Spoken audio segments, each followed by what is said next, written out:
오늘 우리에게 주신 하나님의 말씀은 마태복음 18장 18절과 32절로 35절 말씀입니다. 마태복음 18장 18절 그리고 32절로 35절 제가 봉독해 드리겠습니다. 마태복음 18장 18절입니다. 진실로 너희에게 이르노니 무엇이든지 너희가 땅에서 매면 하늘에서도 매일 것이요 무엇이든지 땅에서 풀면 하늘에서도 풀리리라. 32절입니다. 이에 주인이 그를 불러다가 말하되 악한 종아 네가 빌기에 내가 내 빚을 전부 탕감하여 주었거늘 내가 너를 불쌍히 여김과 같이 너도 내 동료를 불쌍히 여김이 마땅하지 아니하냐 하고 주인이 노하여 그 빚을 다 갚도록 그를 옥졸들에게 넘기니라. 너희가 각각 마음으로 형제를 용서하지 아니하면 나의 하늘 아버지께서도 너희에게 이와 같이 하시리라. 아멘. 눈길을 오늘은 뚫고 오셨습니다. 오늘 예배 드리면서 새벽에도 그렇고 눈이 계속 내려서 우리 교우들 어쩌나 오늘 또 저하고 또 우리 오시온 사모하고 둘이만 예배 드리는 건 아닌가. 그래도 새벽에도 보니까는 지난번에 새벽에도 웬만하면 눈 많이 오실 때는 집에서 기도하시라고 제가 광고를 드렸는데도 새벽에도 많이들 나오셨더라고요. 그래서 어쨌든 오늘 눈길을 뚫고 오신 모든 분들 하나님의 은혜와 또한 성령님의 감동 감화하심이 함께 하시기를 소망합니다. 여러분, 우리가 보통 이사 간 집에 신방을 하거나 혹은 이렇게 집들이를 하거나 이렇게 할 때 이 두루마리 화장지를 가지고 가기도 합니다. 그래서 물론 생활을 위해서 써라 이런 의미도 있고 또 다른 의미로는 그 사업장이나 그 집이 잘 풀렸으면 좋겠다고 해서 두루마리 화장지를 잘 풀어지라고 그런 의미로도 선물을 하기도 합니다. 그래서 요즘은 심지어 두루마리 화장지 회사 이름이 그 상품 이름이 잘 풀리는 집이라는 화장지도 있습니다. 그 화장지를 갖다 주면 잘 풀리나 봐요. 하여튼 근데 어쨌든 잘 풀렸으면 하는 바람들은 누구든 마찬가지인 것 같습니다. 개인도 그렇고 혹은 회사도 그렇고 또 그리고 꼬이지 않고 잘 풀렸으면 하는 바람은 모두가 같습니다. 잘 풀리다라고 하는 표현을 오늘 말씀에도 나와 있지만 신앙적인 표현으로 좀 더 확대하자면 형통하다라고도 말할 수 있을 겁니다. 많은 부분들이 올 한 해를 돌이켜보고 또 그리고 새해를 시작하고 그런 과정 속에서 모두가 다 그런 마음일 것 같아요. 제 마음도 그렇고 우리 교우들의 마음도 그럴 것 같습니다. 또 목회자로서 우리 성도님들의 가정을 보면서 제가 연말쯤 해서는 이 말씀을 꼭 나누고 싶었어요. 어떤 부분들이 있냐면요. 내 경우는 내가 잘 못 보는 경우들이 있지 않습니까? 근데 목회자들이 우리 성도님들의 가정을 볼 때에 꼭 해드리고 싶은 말씀들이 있을 때가 있어요. 이렇게 하면 참 좋을 텐데 오늘 말씀을 비춰보자면 오늘 말씀에 보면 풀리면 풀리리라 라고 하는 풀면 풀리리라 라고 하는 말씀을 주고 계십니다. 그래서 우리가 어떻게 하면 복이 될 건가 지금 주일 오전 예배 때 복 있는 사람에 대한 부분들을 계속 나누고 있는데 우리 모든 교우들이 잘 풀리면 좋겠습니다. 형통한 삶이 되어지면 좋겠습니다. 꼬일 대로 꼬이고 꼬여서 엮어서 그냥 어디서부터 풀어야 될지 모를 정도로 복잡하고 힘든 그런 삶이 아니라 영적인 부분에서도요. 믿음 생활 잘하는 사람들은 또 그리고 영적인 성장과 성숙을 이뤄가는 사람들의 공통적인 특징 중에 하나는 뭐냐면요. 단순하다는 겁니다. 생각이 복잡하질 않아요. 생각이 복잡하다라고 하는 것은 우리 안에 욕심이 또 우리 안에 내 생각과 내 욕망이 가득 차 있기에 여러 가지 많은 부분들이 막 꼬일 대로 꼬여서 복잡한 경우들이 많은데 단순해야 됩니다. 그리고 풀려져야 됩니다. 그래서 오늘은 따라서 해보겠습니다. 풀면 풀리리라. 물론 이 제목만 놓고 보면 풀면 풀리는 거지 이렇게 말씀하실 수도 있지만 오늘 18절 말씀에 보면 땅에서 풀면 하늘에서도 어떤다고요? 풀리리라 라고 말씀합니다. 땅에서 풀면 하늘에서도 풀리리라. 저희들이 주일 오전 예배 때 계속 복 있는 사람에 대한 부분을 나누면서 복 그러면 하나님과 함께 이 부분을 계속 반복했습니다. 복 그러면 뭐라고요? 하나님과 함께하는 것이 복인데 우리들이 삶 속에서 자칫 잘못하면 오해를 할 수도 있습니다. 하나님과 함께하는 것이 복이니까 나는 하나님과만 함께한다 라고 하면서 어떤 경우는 자칫 잘못하면 교회에서는 아주 신앙생활 잘하고 교회에서는 또 그리고 하나님 앞에는 정성을 다하는데 삶의 영역에서는 가정에서나 일터에서나 또 그리고 또한 이웃과의 관계에서는 때로는 자칫 잘못하면 엉망인 분들도 있을 수 있다라고 하는 겁니다.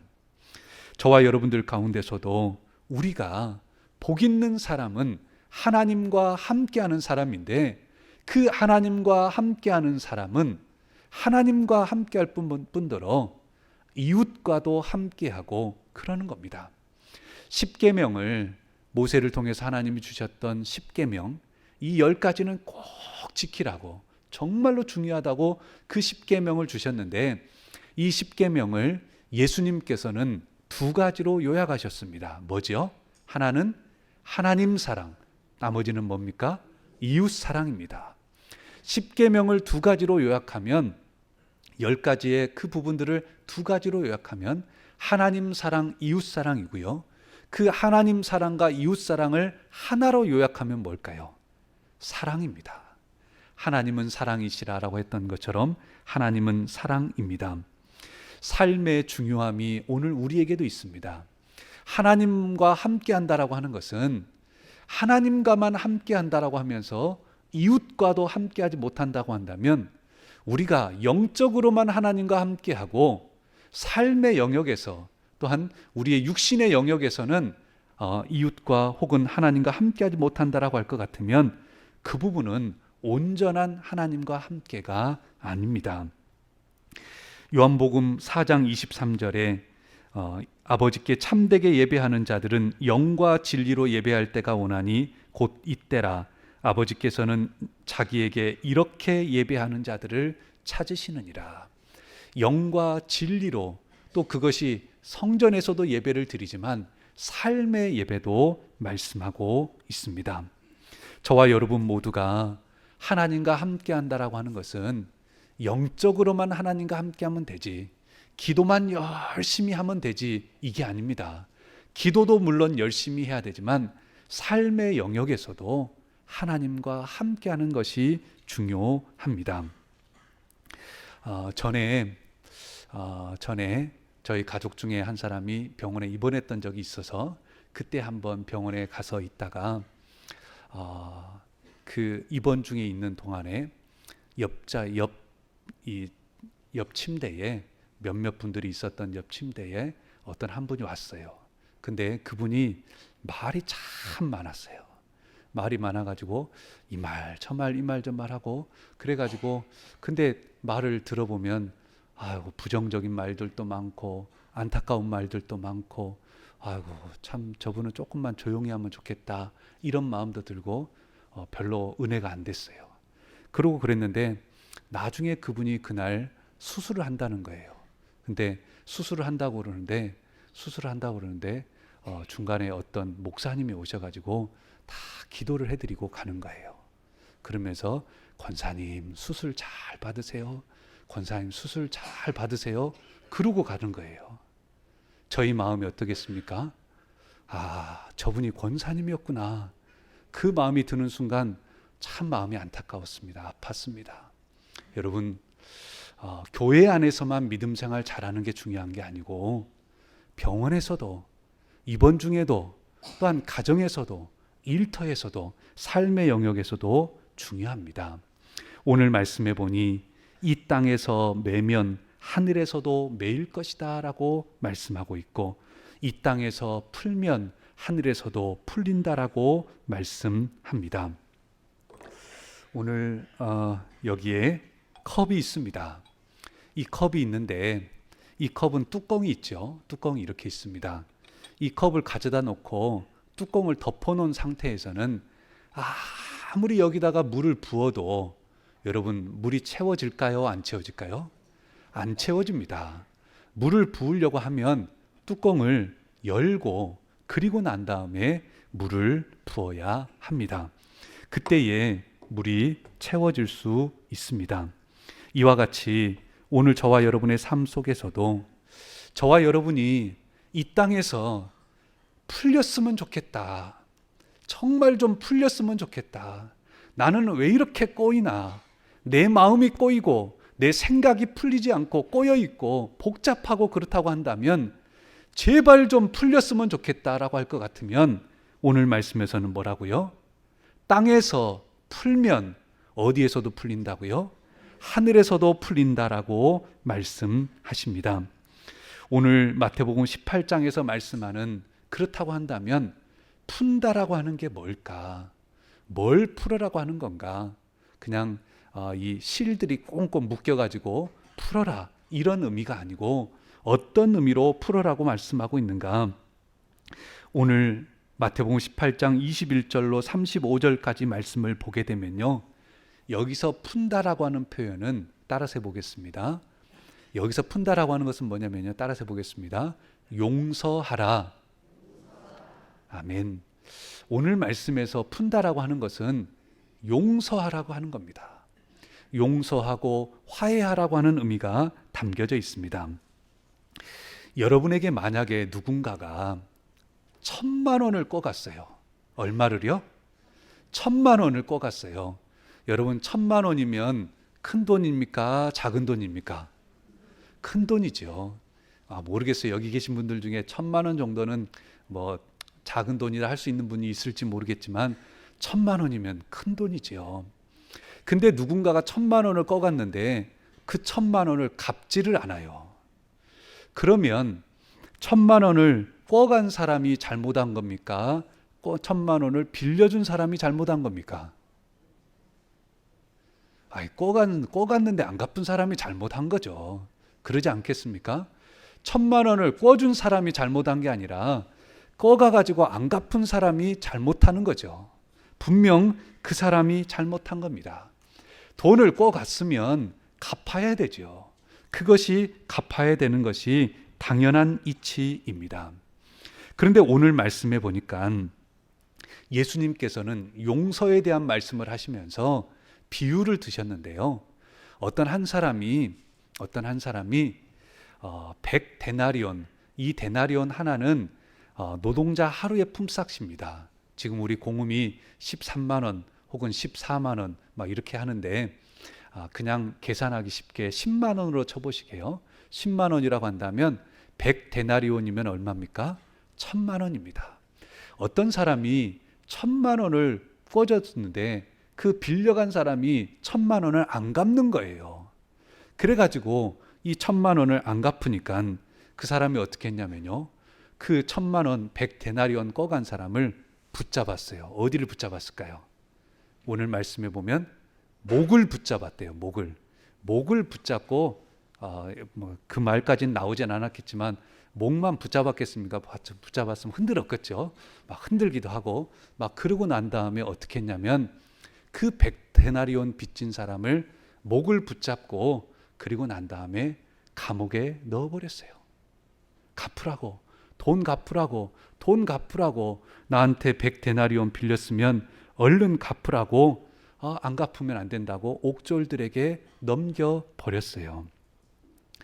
여러분 여기까지를 보면 사실 1,000만 원 빌려간 사람이 돈 안 갚으니까 그것을 그냥 옥졸들에게, 경찰들에게 우리로 말하면 넘겼다라고 하는 것이 당연한 것처럼 여겨집니다. 그런데 하나님께서는 우리에게 주 예수님께서는 뭐라고 말씀하셨냐면요, 35절 말씀에 보면 너희가 각각 마음으로부터 형제를 용서하지 아니하면 나의 하늘 아버지께서도 너희에게 이와 같이 하시리라. 용서하지 아니하면 용서해 주시지 않겠다는 겁니다. 그러면서 오늘 말씀에서 예수님은 말씀하셨던 것은 그 1,000,000원을 꿔줬던 사람, 그 다른 사람 안 갚는다고 멱살 잡고 막 붙들고 흔들었던 그 사람이 어떤 사람이냐면요, 그 사람은 1만 달란트를 빚졌다가 탕감을 받은 사람이라는 겁니다. 한 달란트는 쉽게 말하면 노동자 한 20년 연봉 정도 됩니다. 한 달란트가. 그래서 대략 보자면 우리 돈으로 하자면 대략 한 6억 원 정도를 보면 됩니다. 한 달란트가.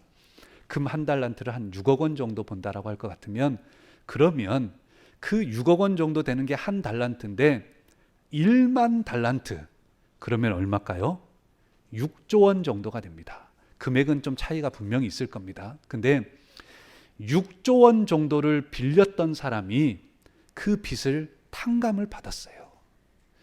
6조 원을 빌렸는데 그 빚을 갚을 수가 없는 거예요. 그러니까 갚을 수 없는 것을 탕감을 받고 갚을 수 없는 은혜를 받았는데, 그 은혜를 받은 사람이 6조 원이나 되는 돈을 은혜를 탕감받은 사람이 다른 사람에게 1,000,000원 꿔주고 그 1,000,000원을 안 갚는다고 그 사람을 감옥에 멱살을 붙잡고 흔들더니 감옥에 넣어버린 겁니다. 그 모습을 오늘 예수님께서는 말씀해주고 계신 것입니다. 그 1,000,000원을 다른 사람에게 빌려준 돈도 사실 그 1,000,000원도 누구 돈이겠어요? 1만 달란트 빚진 그 돈으로 다른 사람 빌려준 거죠. 그럼에도 자신은 탕감은 받았는데 다른 이를 용서해 주지 못하였다라고 하는 사실입니다. 오늘 이 말씀을 나누면서 저와 여러분들 이 말씀 붙잡고 올 한 해를 잘 매듭을 지을 수 있기를 바랍니다. 이 말씀 나누면서 사실 제가 이 말씀을 얼마 전에도 몇 주 전에도 한번 말씀드렸던 적이 있고 또 종종 말씀을 드렸을 겁니다.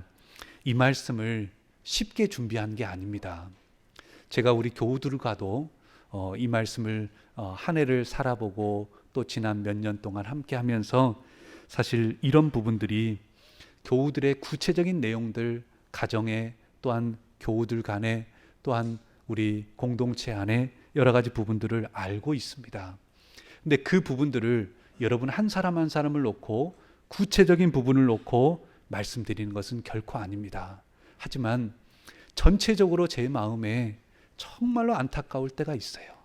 오늘 말씀은 예수님께서는 뭐라고 말씀하셨습니까? 땅에서 매면 하늘에서도 매일 것이요 땅에서 풀면 하늘에서도 풀린다라고 분명히 말씀해 주고 계십니다. 이 말씀 제가 여러분에게 쉽게 준비한 건 아니다라고 하는 말씀을 먼저 드리는 이유가 거기에 있습니다. 여러분 안에도 분명한 상처가 있고 누군가가 여러분에게 상처를 주었던 이들이 분명히 있을 겁니다. 서두에 말씀드렸던 것처럼 그 상처가 1,000,000원 빌려간 100데나리온 빌려갔다가 안 갚는 1,000,000원이면 얼마나 큰 돈입니까? 그 사람이 분명 잘못했습니다. 오늘 말씀에서는요, 저와 여러분에게 용서하라라고 말씀할 때에 그 사람이 잘못했고 내가 잘했고 혹은 내가 잘못했다라고 말씀하는 게 아닙니다. 그 사람이 분명 잘못했어요. 그것을 주님께서도 아신다는 겁니다. 그럼에도 그 사람이 분명 잘못했고 그 사람이 나에게 상처를 주었다 한다 할지라도 오늘 말씀에서는 어떻게 하라고요? 그를 용서해주고 그에게 화해하고 용서함으로 나아갈 때에 땅에서 매면 하늘에서도 매일 것이요 땅에서 풀면 하늘에서도 풀린다라고 말씀해 주고 계십니다. 이 말씀을 나누면서 여러분 가운데 오해가 없었으면 합니다.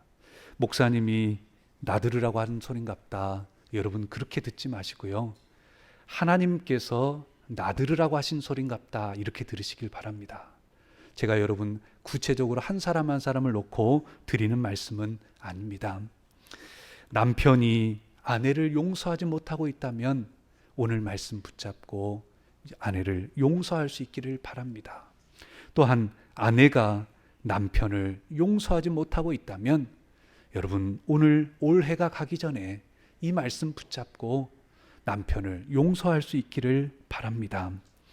아들과 딸의 관계에서도 또한 아버지와 어머니와의 관계에서도 여러분 부모 자식 간의 관계니까 무슨 다 해결된다고요? 아니요. 저는 전에 교회 섬기던 교회에서 부모 자식 간의 관계인데도 나중에는 원수처럼 바뀌어버리고 그런 경우들도 보았습니다. 내 아들이고 내 딸인데, 내 어머니고 내 아버지인데 여러분 그 안에 무슨 뭐가 더 필요하단 말입니까? 용서하고 화해하고 그것이 제일 중요하지 않겠습니까? 아버지가 잘못했을 수도 있습니다. 어머니가 잘못했을 수도 있습니다. 아들이 잘못했을 수도 있습니다. 딸이 잘못했을 수도 있습니다. 분명 그 잘못이 100데나리온 빌려간 것처럼 1000만 빌려갔다 안 갚은 것처럼 큰 잘못일 수도 있습니다. 그러나 예수님께서 말씀하시는 것은 그것이 100데나리온이 빌려간 것이 잘못됐다는 거 아니고, 그게 아니고 다름 아닌 이제는 용서하고 화해하라고, 우리가 예수 그리스도의 보혈로 우리가 갚을 길 없는 은혜를 받은 사람이기에 우리가 다른 이들을 용서하라라고 분명히 말씀해주고 계십니다. 오랜 시간 함께했던 이웃들과 또 혹은 교우들과 오해와 앙금이 쌓여 있는 것이 있다면 여러분 용서하고 풀어버려야 합니다. 우리가 이 땅에서 용서하고 풀어버린다고 한다면 하늘에서도 풀릴 것입니다. 이 부분은 참 중요합니다.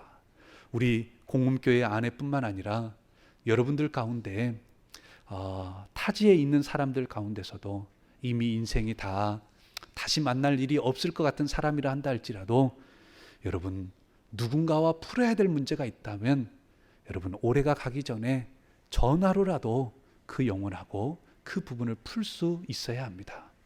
그것이 오늘 우리에게 주어진 어쩌면 사명이기도 하고 복음의 사람으로서 그리스도인으로서 살아갈 수 있는 길이 되어집니다. 예수님께서는 뭐라 하셨습니까? 원수까지도 사랑하라 라고 하셨습니다. 그냥 원수를 용서해 주는 정도가 아니라 원수까지도 주님은 사랑하라 라고 말씀하셨습니다. 이것은 우리의 생각과 의지만 가지고는 아니 됩니다. 여러분에게 제가 여러분의 머릿속에 있는 그냥 상식적인 부분으로 또한 논리적인 부분으로 용서하십시오 이렇게 말씀드리는 게 아닙니다. 우리는 성령님의 은혜를 구하고 하나님의 은혜를 느낄 때에, 경험할 때에, 그 은혜가 얼마나 컸는지를 알게 될 때에 우리는 그 영혼을 향해서 긍휼의 마음을 품을 수 있고 그 영혼을 향해서 우리가 용서하며 그리고 용서함으로 우리도 또한 하나님의 은혜를 누리게 될 줄로 믿습니다. 누가복음 6장 37절에 보면 용서하라 그리하면 너희가 용서를 받을 것이요 라고 말씀합니다. 여러분 용서받고 싶으십니까? 그렇다면 우리부터 용서하라라고 말씀합니다.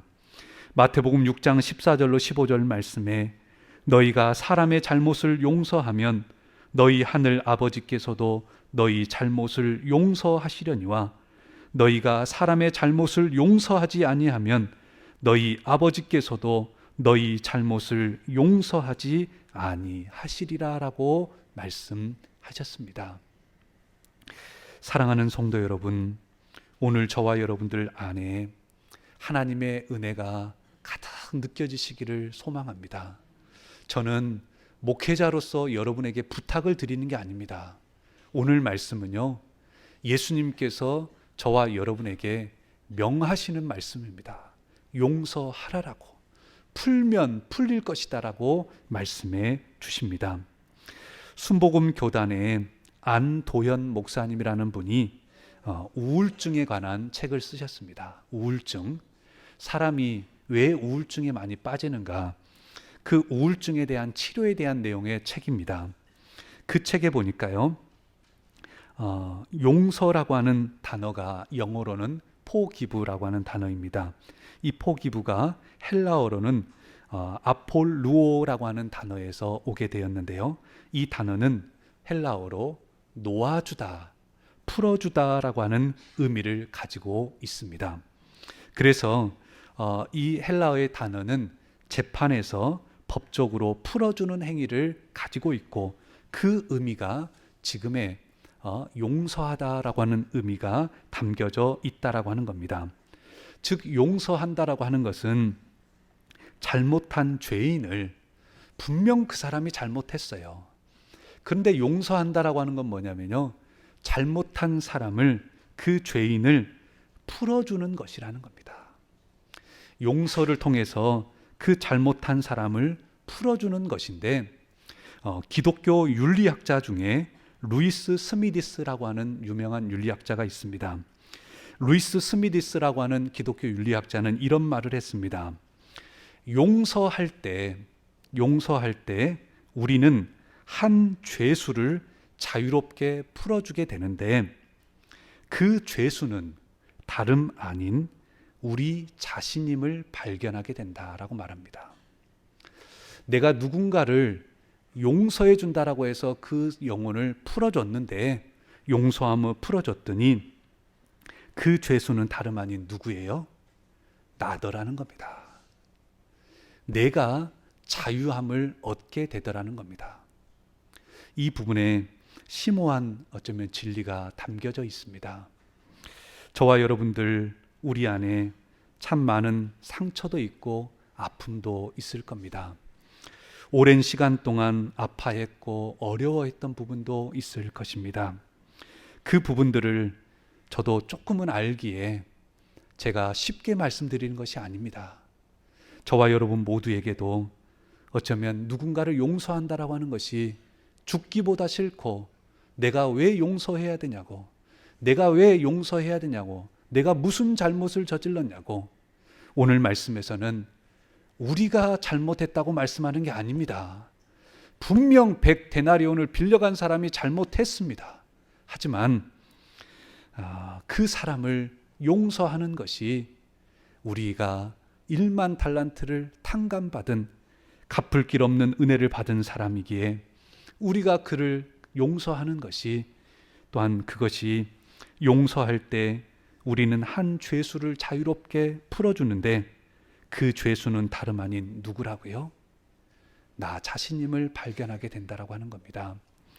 사랑하는 성도 여러분, 목회 사역을 하면서 참 안타까울 때가 있습니다.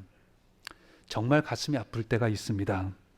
어떤 때냐면요, 우리 성도님들이 과거의 여러 상처나 아픔, 또 혹은 여러 어려움으로 인해 가지고 누군가에 향한 또한 분노나 이런 상처로 인해서 그 부분에서 벗어나지 못할 때 참 마음이 아픕니다. 20년 전 일인데, 30년 전 일인데, 10년 전 일인데, 5년 전 일인데, 오늘을 살면서도 10년 전, 20년, 30년 전에 머물러 살고 있는 그런 경우들도 때로는 보게 됩니다.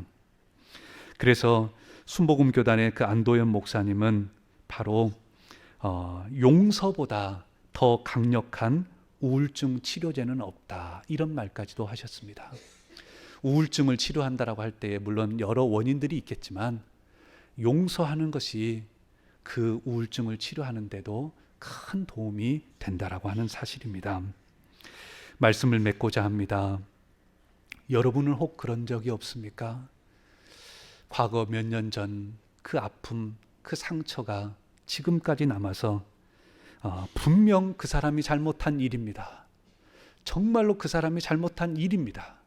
그럼에도 혹 우리가 그를 용서하지 못해서 아직도 매여 있다면, 아직도 우리 자신들이 내가 잘못한 게 아닌데도 나는 지금도 감옥에 갇혀 있는 것처럼 그냥 그 아픔 속에, 어려움 속에 지금도 갇혀 있다라고 할 것 같으면, 오늘 주님께서는 저와 여러분에게 말씀합니다.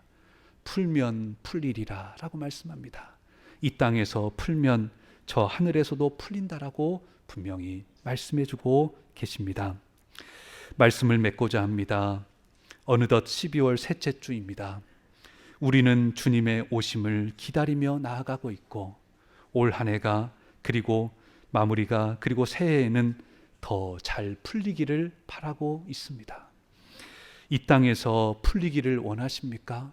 이 땅에서 형통하길 원하십니까?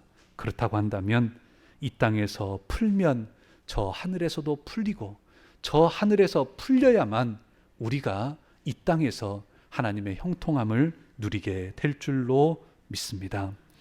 사랑하는 성도 여러분, 저와 여러분의 그 아픔, 그 상처, 그 안타까움을 우리 주님 예수 그리스도께 아뢰어 보십시오. 그리고 하나님 앞에, 하나님 아버지 앞에 아뢰고, 하나님, 우리 주님, 저에게는 이런 상처가 있습니다. 이런 아픔이 있습니다. 그럼에도 주님 은혜 베풀어 주셔서 제가 이제는 은혜 받은 사람으로, 이제는 제가 먼저 손을 내밀고 화해하고 용서하고, 또 그리고 그 자리에 하나님의 평화가 가득하길 원합니다라고 나아갈 수 있기를 소망합니다. 그때에 저 하늘에서도 풀리고, 또한 이 땅에 저와 여러분의 모든 삶 가운데 하나님의 형통하심이 함께 하실 줄로 믿습니다. 기도하시겠습니다.